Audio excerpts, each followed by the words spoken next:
The genetic editing of plants to contain edible vaccines is well underway. Work is being done with bananas, potatoes, tomatoes, lettuce, rice, wheat, soybeans, and corn.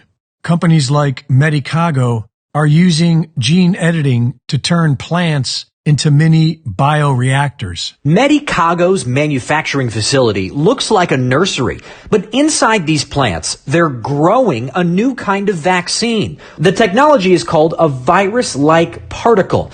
At Medicago, we use a careful step-by-step process to develop vaccines, using our plants as mini bioreactors. We start with the gene sequence or code of a virus. We then use our technology to synthesize the virus code into a real biological product. The code contains genetic instructions that our plants can read, and we insert it into bacteria called Agrobacterium tumefaciens. We submerge the plants in a bath with the bacteria that carries the information into the plant cells. And using a vacuum, we suck out the air between the plant cells and replace it with the liquid. The plants absorb it like a sponge.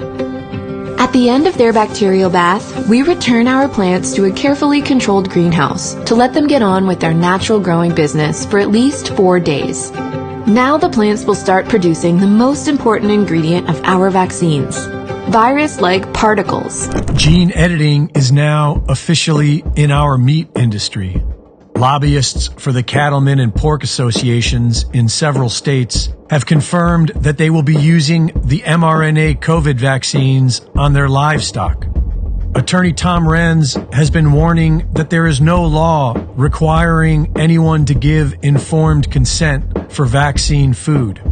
There are no laws requiring anyone to tell you the food you are buying has been vaxxed with the spike protein clot shot.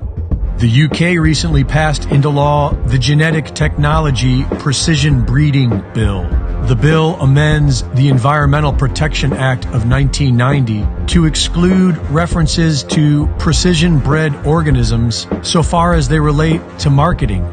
Precision-bred organism is another term for gene-edited. So now in the UK, food that's been gene-edited can be legally marketed as non-GMO. And if this UK gene-edited meat makes its way to America, it can be labeled non-GMO here as well. And so long as it's butchered in America, it can be labeled product of USA.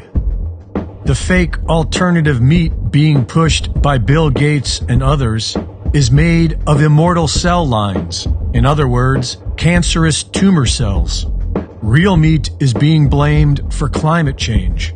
And a recent independent study suggests that most of our meat is already contaminated.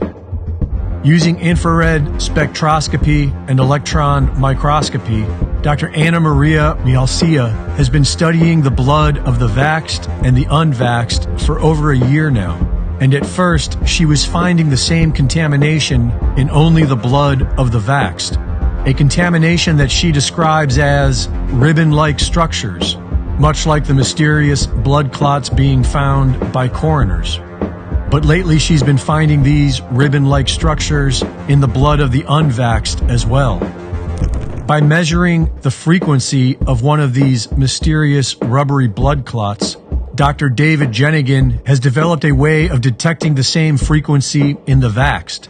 Recently, he's found this unique frequency in the meat being sold in his local grocery store, and asked Dr. Mihalcea to confirm his findings.